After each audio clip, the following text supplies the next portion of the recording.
my name's Amelia Colliver from Art Pharmacy Consulting. We're here at Deloitte in Sydney.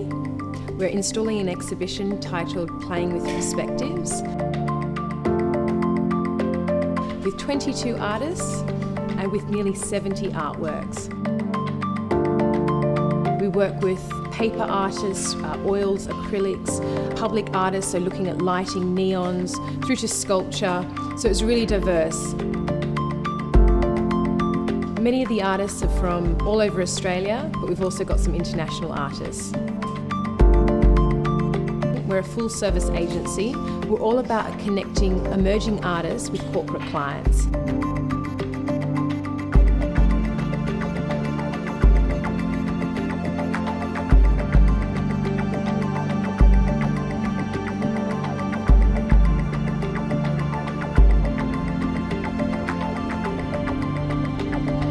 She pushed our boundaries and really challenged our thinking and brought a very colourful, vibrant exhibition to Deloitte's offices. And having a great team around her, having some fantastic artists that she represents, really brought a great level of confidence to us, brought creativity to our staff, and we really enjoyed working with Amelia and the energy that she brought to the Deloitte offices.